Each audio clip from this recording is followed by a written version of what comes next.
l'agence.expert. C'est une sorte d'assurance. Déposer une marque, ça évite que quelqu'un d'autre nous reproche d'utiliser notre nom. Parce que la marque, c'est vraiment la protection idéale c'est un vrai titre de propriété qui dit que, on est propriétaire de cette marque, on est le seul à pouvoir l'utiliser dans les domaines d'activité qu'on a protégés. Une fois qu'on a déposé la marque, on est protégé pendant 10 ans. Ça veut dire on peut renouveler tous les 10 ans. Donc ça veut dire que c'est une longue protection. Si on a une marque, on peut récupérer de manière forcée quelqu'un qui a essayé de faire du cybersquatting, qui a déposé un nom de domaine sur Internet, qui est proche d'une autre, pour nous concurrencer, mais de manière déloyale. Seul on va plus vite, ensemble on va plus loin. Je suis Rudy Brovelli, passionné par l'entrepreneuriat et fondateur de l'agence.expert, une agence de communication spécialisée auprès des experts comptables. Avec le podcast Place à l'expert, j'ai le plaisir d'échanger tous les mois avec un expert dans son domaine d'activité.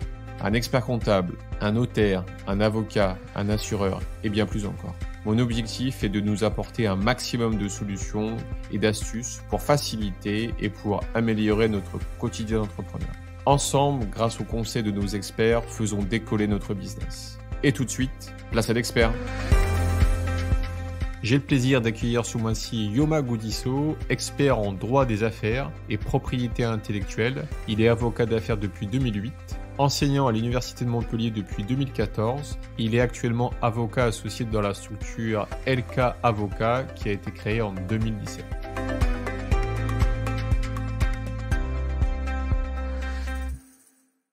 Écoute Yoma, déjà merci d'avoir accepté mon invitation. Avec plaisir, merci à toi Rudy. Super.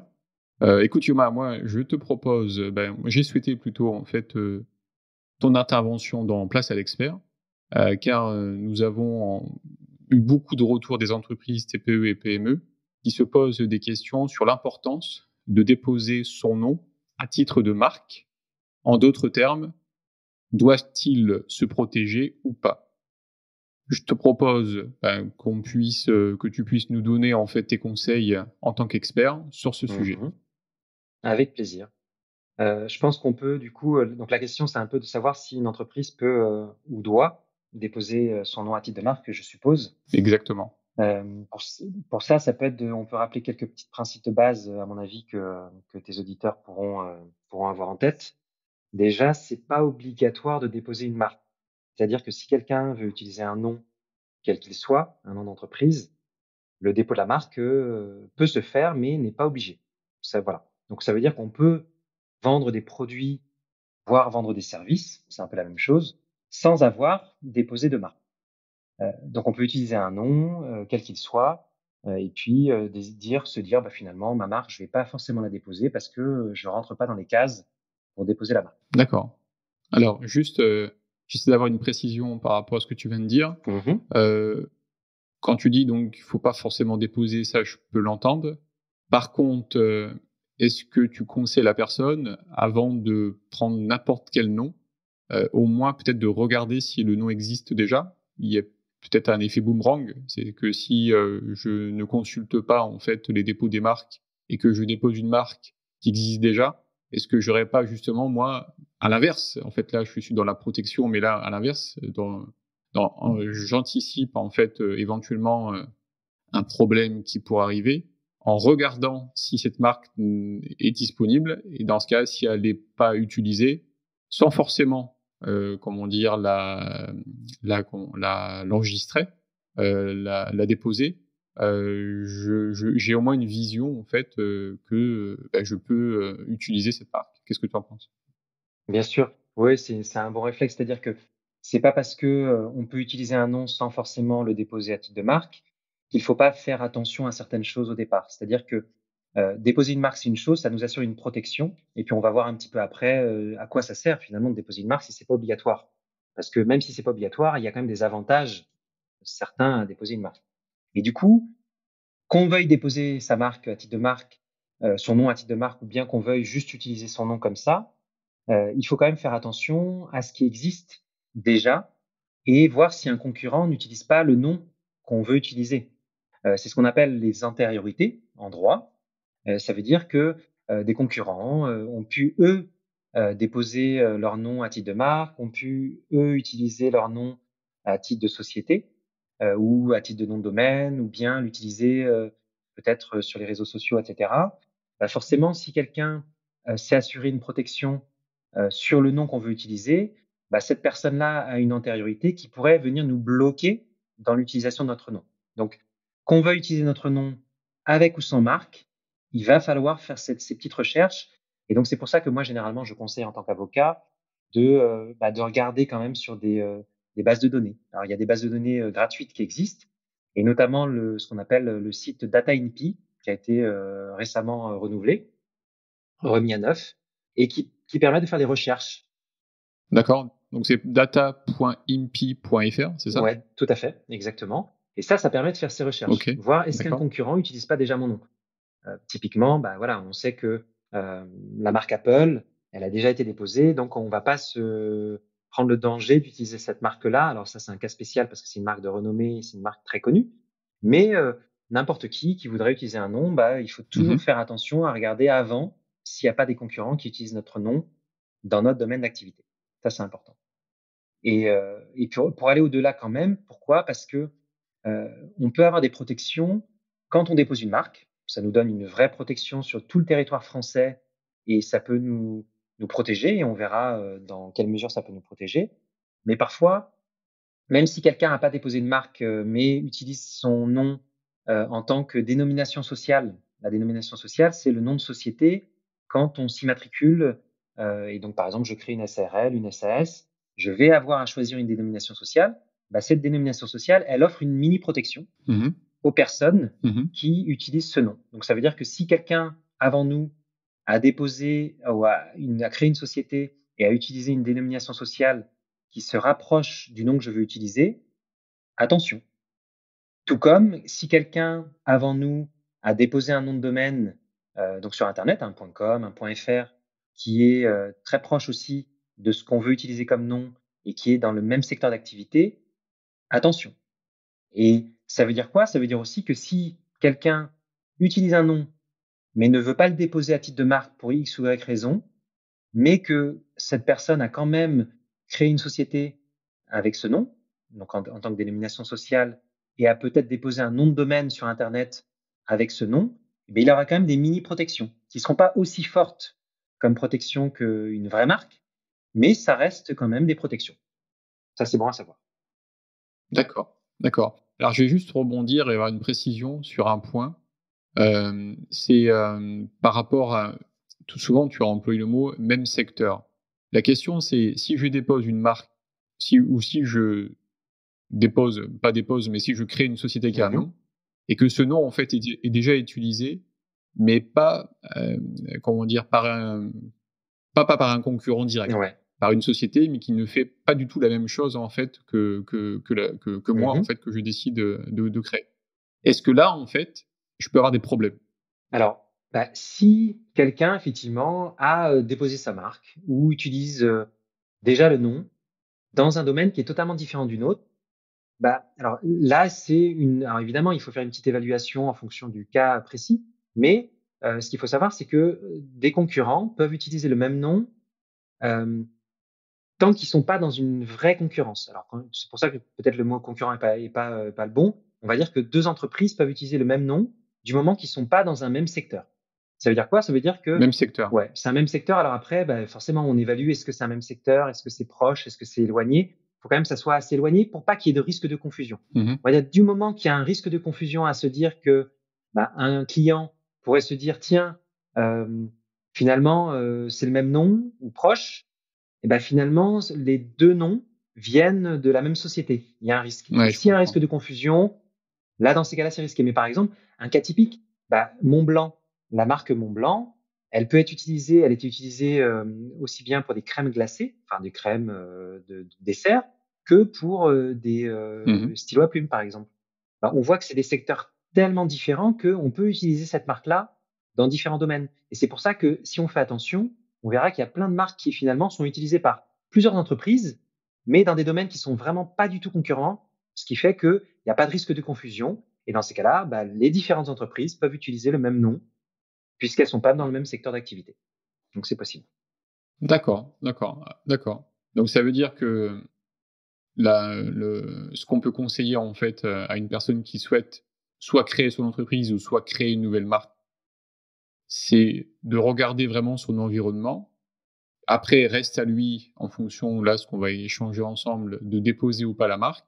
Par contre, si ce nom est déjà déposé, mais il s'avère, après une analyse quand même assez poussée, qu'il n'y a pas de risque de confusion, il peut se lancer en fait, dans, l'exploitation de cette marque. C'est bien ça? Exactement, parce que la personne qui utilisera le même nom, mais qui est pas du tout dans le même secteur, il y a pas de risque de confusion.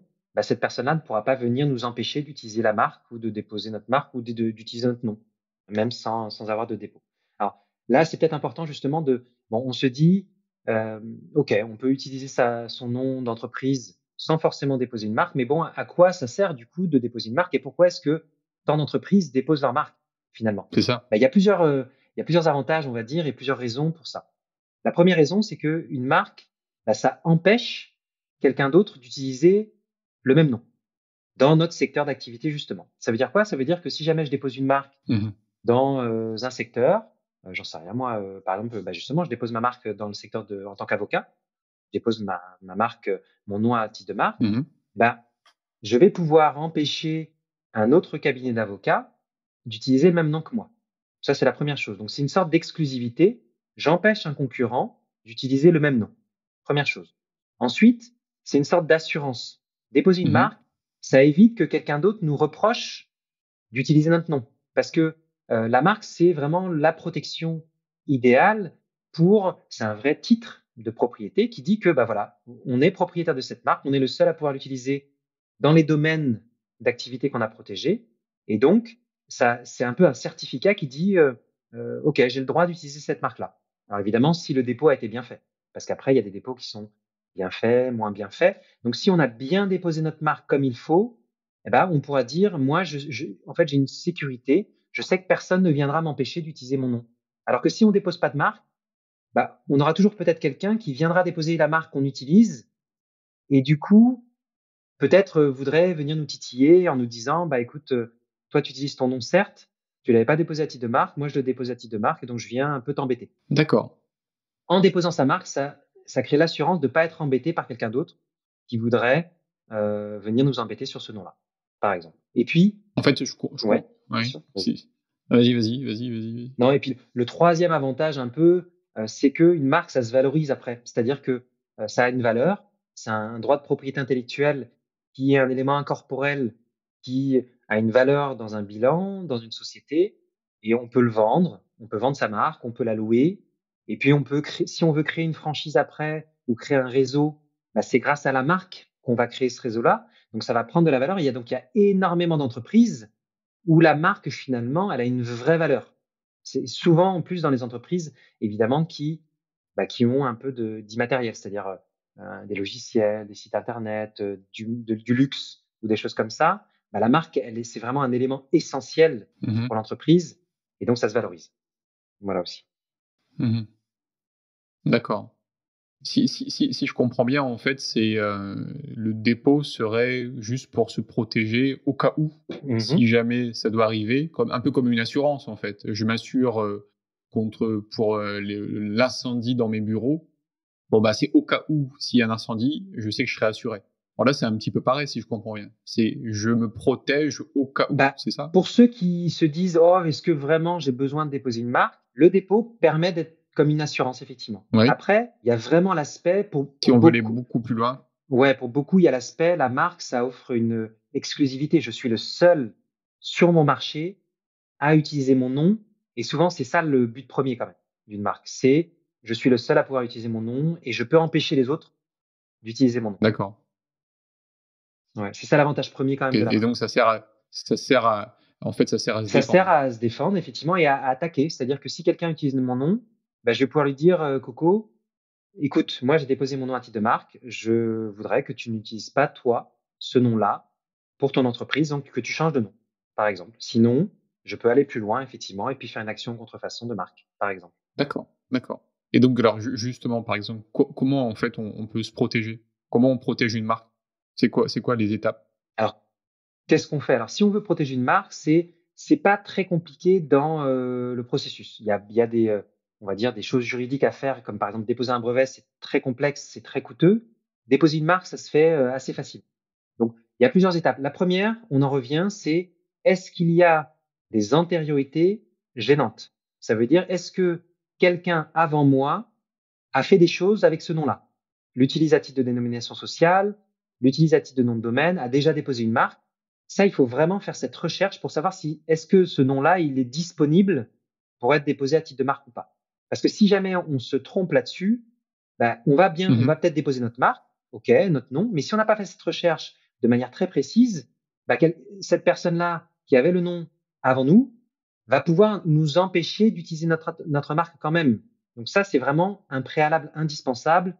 Est-ce que je peux utiliser ce nom à titre de marque? Pour ça, on fait des recherches d'antériorité sur le site DataINPI, sur d'autres éléments. On peut aller sur Infogreffe, on peut voir ce qui se passe un peu l'existant. Comme tu disais, sur notre marché, qui utilise quoi comme nom. Une fois qu'on a fait ça, on réfléchit à la stratégie de dépôt.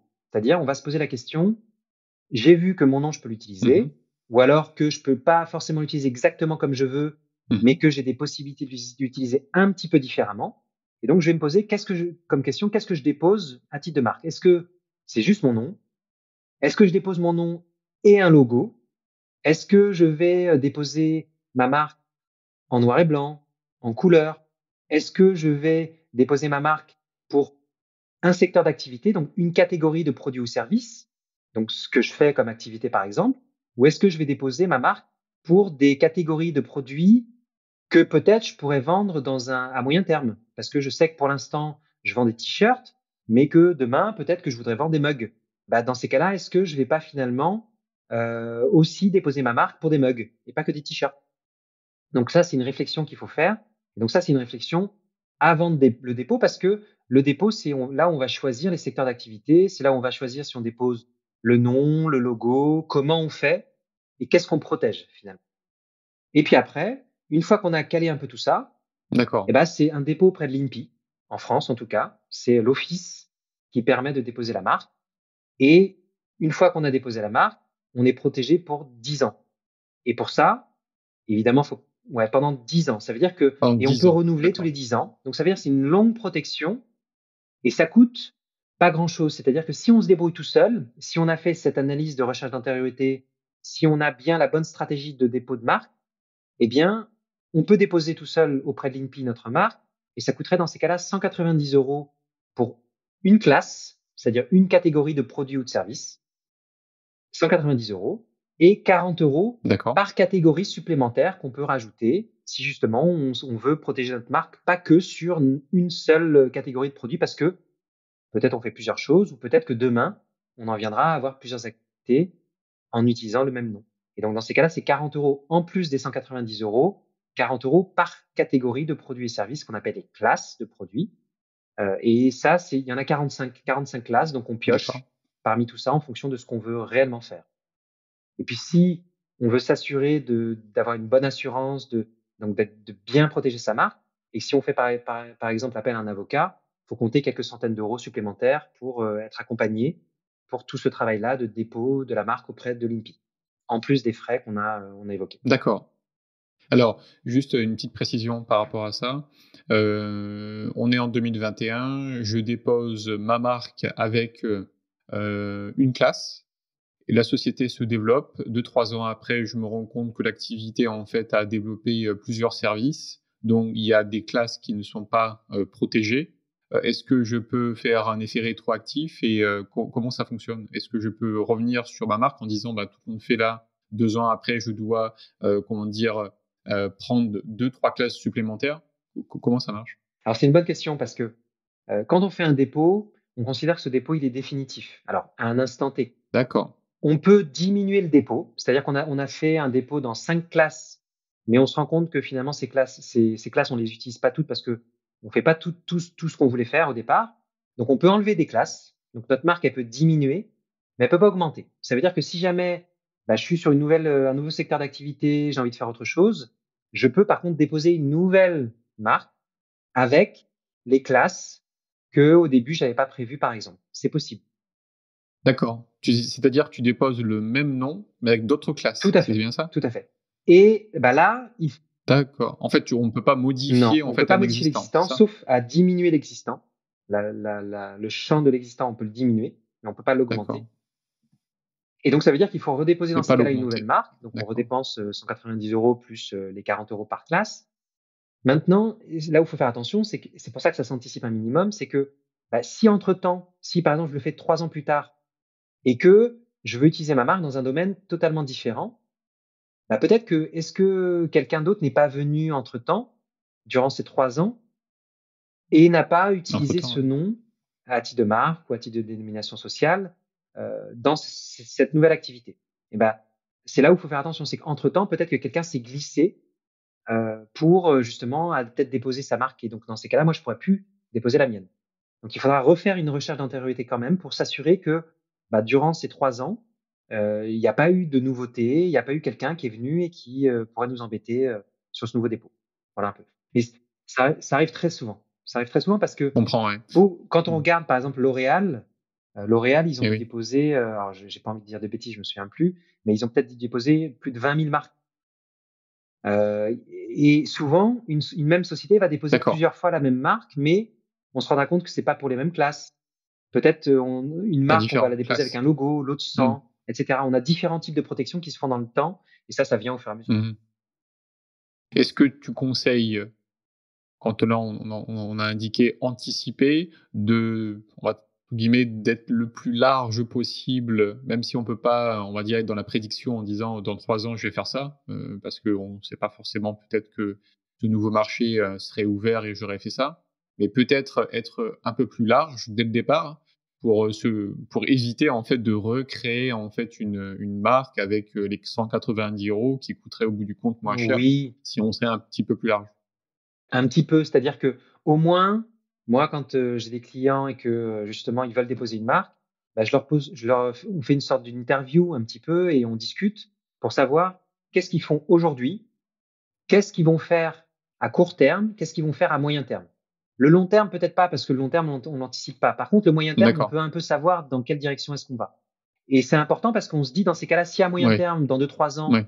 dans 4, 5 ans, bah oui, je sais que je vais aller dans tel secteur, bah, on peut l'anticiper. Et puis au pire, on aura dépensé 40 €, bon, mais ça nous assurera quand même une protection qui fait que personne ne pourra se glisser dans ce secteur d'activité entre les 3, 4 ans qui viennent, ne serait-ce que ça. Donc on peut anticiper un peu. D'accord. D'accord, super. OK, ben, c'est beaucoup plus clair. OK. Ce que je te propose, en fait, c'est, Ouais. bah, moi, j'aime bien tout ce qui est concret et donc je vais te faire, part, en fait, de retours des entreprises, qui nous ont Mmh. contactés, sur des réflexions, justement, de: «Est-ce que je dois déposer, pas déposer? Est-ce que mon voisin peut m'embêter?» Par exemple, j'ai Philippe, lui, qui est plombier, dans une ville de Mmh. moins de 10 000 habitants.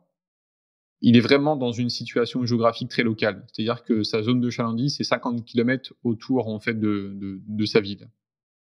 Est-ce que lui, en fait, Philippe, est-ce que dans son secteur, dans son environnement, est-ce qu'il a plutôt intérêt à se protéger, à déposer sa marque, ou pas? Alors, bah, Philippe, bon, peut-être ce Philippe, c'est un artisan ou en tout cas, il est en société, mais voilà, j'imagine du coup, il est très localisé. Peut-être même qu'il utilise son nom, personnel, à titre d'entreprise. Philippe, ouais, c'est pas forcément nécessaire dans ces Exactement, cas-là, oui. parce qu'on va dire qu'il a pas de vocation à aller, s'étendre, très loin de là où il est. Il n'a pas vocation peut-être à créer d'autres entreprises, ni à faire beaucoup de communication, puisqu'il est peut-être, très localisé.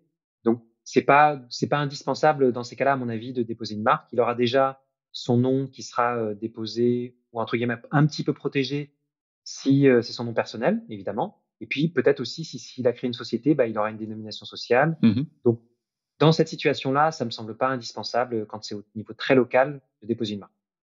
D'accord. Par contre, j'ai une question justement par rapport à une entreprise qui aurait comme nom son prénom et son nom. Est-ce que lui, en fait, peut, s'il le souhaite, pense par exemple à un artiste ou un styliste, est-ce que lui, il pourrait déposer son nom et son prénom? Oui, on peut déposer son nom et son prénom. comme on peut déposer que son nom, que son prénom. Mais bon, là, il y a quand même des limites, c'est que le droit des marques parfois vient on va dire, se cogner un petit peu avec d'autres droits. Et il y a le droit de la personnalité qui fait que bah, chacun a le droit d'utiliser son nom et son prénom parce qu'on a été, voilà, on a été nommé comme ça à notre naissance. Et ben, du coup, on a le droit d'utiliser. Donc, ce qui fait que quelqu'un peut utiliser et déposer son nom à titre de marque. Il pourra empêcher d'autres personnes qui n'ont rien à voir avec ce nom et prénom de l'utiliser dans le même secteur. Par contre, si quelqu'un s'appelle bien comme ça aussi, a le même nom et Mmh. a une activité dans le même secteur, bah, on pourra difficilement l'empêcher d'utiliser son nom. Par exemple, voilà, c'est D'accord. Jean-Marc Philibert. Bah, si quelqu'un dépose la marque Jean-Marc Philibert, on peut empêcher des personnes qui s'appellent pas du tout comme ça d'utiliser ce nom-là. Par contre, si on a un Jean-Marc Mmh. Philibert qui est plus ou moins dans le même secteur d'activité, bah, il y aura voilà, concurrence entre notre marque qu'on a déposée et puis la personne qui s'appelle Jean-Marc Philibert sur son état civil et qui pourra quand même utiliser son D'accord. nom Jean-Marc Philibert. Ouais, je comprends, ouais. D'accord. OK. Autre cas qu'on a eu, c'est, on a donc, Renaud, en fait, et Hervé qui sont architectes. Mmh. Leur zone de chalandise, c'est sur leur département. Donc la question, c'est est-ce que ce type, d'activité, par rapport à la zone, doit déposer ou pas, leur propre marque, sachant qu'eux, leur marque, c'est un nom, c'est pas leur nom et leur prénom? D'accord, OK. Alors, bah, quand encore une fois, c'est tout dépend de ce qu'on veut faire avec ce nom-là. Si on Mmh est mh. vraiment très Mmh. localisé et puis que, on n'a pas envie, on n'a pas p qu'on s on s'en fiche un peu de savoir si quelqu'un d'autre va utiliser notre nom ailleurs et que tant que nous on l'utilise, bah, et qu'on est très localisé, par exemple là dans un département, on n'est pas forcément obligé de déposer la marque. Si par contre, ce cabinet d'architectes qui se dit: «Bah, j'ai quand même envie de communiquer sur les réseaux sociaux, peut-être, prendre de l'AdWords que toi tu offres, c'est-à-dire, des mots-clés sur Google ou des choses comme ça. J'ai env Et peut-être que je me dis: «Bah, finalement, j'irais bien sur le département d'à côté». Des Quand on commence à faire une communication un petit peu et qu'on se dit: «Bah, j'ai envie de garder pour moi ce nom-là», déposer une marque, c'est là où c'est intéressant. Parce que si je dépense de l'argent sur un nom, autant que, bah, je sois le seul à utiliser ce nom-là. Sinon, ça veut dire que cet argent pourrait potentiellement, bah, profiter à d'autres personnes qui pourraient venir à utiliser peut-être notre nom. Donc si je fais sur les réseaux sociaux, sur les choses comme ça, si je dépense de l'argent dans la communication, bon, c'est que là, je commence à vouloir faire quelque chose de mon nom et c'est là où le dépôt de la marque se pose quand même. Ça devient intéressant. D'accord. Ouais, je comprends, ouais. D'accord, d'accord. Alors sinon, j'ai un 3e cas, Ouais. c'est, un site e-commerce. Par exemple, j'ai Nathalie et Didier, en fait, ils vendent du chocolat sur internet.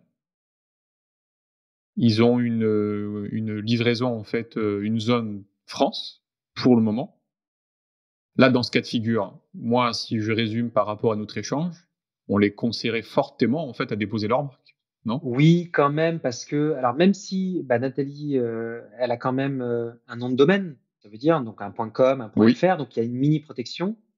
Mais vu qu'elle est sur le oui, territoire national, vu que, un site e-commerce, bah, ça peut vite avoir une vraie valeur aussi et que, bah, potentiellement un site e-commerce, ça peut se vendre assez facilement aussi.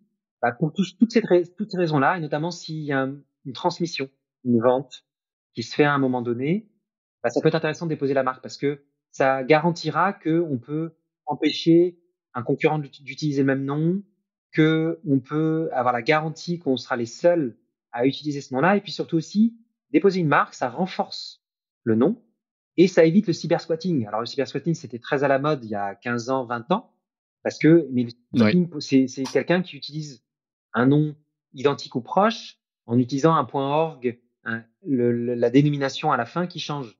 Bah, si on a une marque, on peut récupérer de manière forcée quelqu'un qui a essayé de faire du cybersquatting, qui a déposé un nom de domaine sur internet, qui est proche d'une autre pour nous concurrencer, mais de manière déloyale. Bah, grâce à une marque, on peut très D'accord, facilement le faire. d'accord, d'accord. Et si demain Nathalie, en fait, et Didier, souhaitent, agrandir leur zone, au niveau Europe ou Mmh. international, Bah, c'est aussi simple, c'est compliqué? Comment ça fonctionne? c'est pas très compliqué. L'avantage du droit des marques, c'est que c'est international justement, c'est harmonisé. souvent, le droit français, c'est que applicable en France. Le droit allemand, il est que applicable en Allemagne. Le droit des marques, c'est quelque chose qui est applicable un peu partout. Il y a des normes, des harmonisations qui se sont faites. Et donc, du coup, on peut très facilement, à partir d'une marque française, par exemple, déposer une marque aux États-Unis, déposer une marque en Allemagne, déposer une marque au Japon, déposer une marque en Europe. Alors, ça coûte un peu d'argent, évidemment, D'accord. mais ça se fait très facilement et tout par Internet aussi. Et du coup, on peut, si on va sur un autre marché, eh ben, à partir de notre marque française, on peut très bien décider tiens, d'aller sur le marché américain et juste d'étendre ma marque française sur le marché américain. Ça va coûter un petit peu d'argent, mais c'est pas si excessif non plus que ça. Et ça nous permettra d'être protégés sur le marché américain, alors que pour l'instant, on n'était protégé que sur le marché français, par exemple.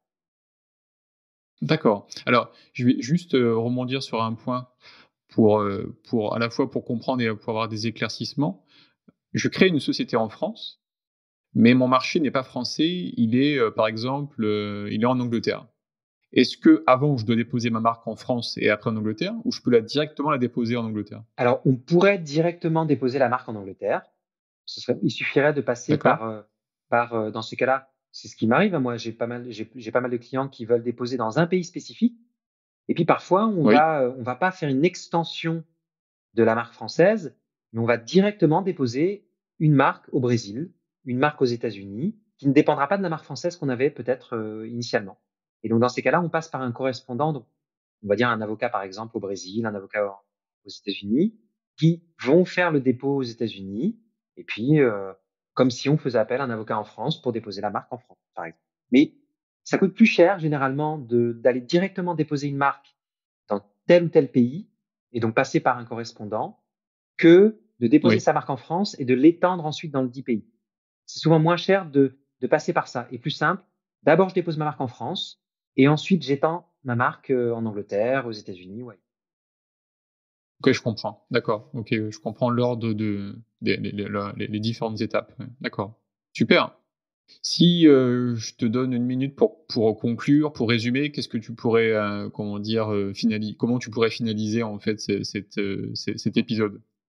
Je dirais que si vous n'avez pas déposé de marque, c'est pas trop grave et c'est pas forcément grave. Pourquoi? Parce que, encore une fois, on l'a vu, on peut vendre des produits, vendre des services sans avoir de marque. C'est pas obligatoire. Donc, il y a pas. Et puis, on peut le Exactement. faire, même si on l'a pas fait avant, peut-être qu'on peut le faire maintenant aussi, parce qu'on a peut-être déjà Oui. des mini protections. Donc, c'est pas rédhibitoire de pas avoir déposé sa marque. Et dans certaines situations, on l'a vu, déposer une marque, c'est pas forcément indispensable non plus. Parce que quand on est au niveau très local ou autre, est-ce que je dois déposer ma marque? C'est pas forcément la réponse, sera pas forcément oui. Maintenant, c'est à partir du moment où on veut communiquer sur sa marque, où on veut s'assurer une protection quand même, avoir une garantie de pouvoir utiliser ce nom-là de manière certaine, et puis qu'on se dit, moi, mon nom, je l'aime bien, et j'ai envie d'empêcher que quelqu'un d'autre l'utilise dans mon domaine d'activité, c'est là où la marque sera utile. Et vu que ça coûte pas très cher, finalement, c'est un investissement qui est vite rentabilisé parce que c'est quelques centaines d'euros finalement sur 10 ans. Donc ça s'amortit très bien. Mmh. Très bien, ouais. D'accord. Donc si moi je pourrais aussi, conclure, c'est une assurance, c'est de se protéger en Mmh. fait Mmh. contre, éventuellement le monde extérieur qui pourrait arriver en disant: «Écoutez, moi j'ai déposé la marque il y a 3 ans, vous arrivez, voilà, je vous attaque». Bon bah, à l'inverse, c'est que si vous avez cette réflexion, d'étudier le marché, de visualiser en fait, OK, je suis dans telle activité, il y a tel concurrent, ce nom, le site que tu as indiqué, Mmh. dataimpi.fr, j'ai tout validé en amont, en fait, pour protéger mon entreprise, parce qu'au bout du compte, Mmh. au-delà de la Tout à marque, fait. c'est quand même protéger son entreprise, parce qu'après il y a, comme tu dis, il y a les réseaux sociaux, il y a toute la communication qui va autour. Donc, en fonction après de cette dynamique, de développement que l'entrepreneur souhaite opérer pour son entreprise, il est conseillé, en fonction de sa situation, de déposer la marque pour se protéger. Tout à fait. Exactement. Ça permet on limite les risques à venir parce qu'on On est limite les serein. risques. Ça amène un peu de sérénité, on va dire. Mmh. C'est ça, c'est ça. OK. Bah, écoute, merci beaucoup Yoma pour, ces Je t'en conseils prie. qui ont été, comment dire? Très simples, très concis et vraiment, très intéressants. Donc j'espère que vous aussi, vous avez pris note et ça vous a aidé en fait dans votre réflexion. Soit vous avez déjà créé une entreprise, dans ce cas peut-être une réflexion de voir comment protéger en fait encore mieux votre entreprise, ou soit si vous êtes en création, et dans ce cas-là peut-être c'est le moment justement de réfléchir à votre secteur et puis à voir un petit peu si ce nom, alors tout le monde me dit à chaque fois le nom c'est très difficile aujourd'hui de trouver un nom, mais il y a encore toujours possibilité de trouver des noms. La langue française est tellement grande et même au niveau international, donc il y aura toujours possibilité en fait d'aller chercher des noms. Et donc très bien. Ok. Écoute, je te remercie pour cet échange. On a beaucoup appris. Avec plaisir. Cet épisode vous a plu, partagez-le autour de vous et mettez 5 étoiles pour aider d'autres entrepreneurs dans leur activité. Pour aller plus loin, faites-vous accompagner par des experts. Quant à moi, j'aurai le plaisir d'accueillir le mois prochain Yves Lawrence, expert en impayés. Il nous donnera ses conseils sur comment gérer et protéger vos impayés. Cet épisode vous intéresse, je vous donne rendez-vous le mois prochain. En attendant, prenez soin de votre entreprise. Bye bye.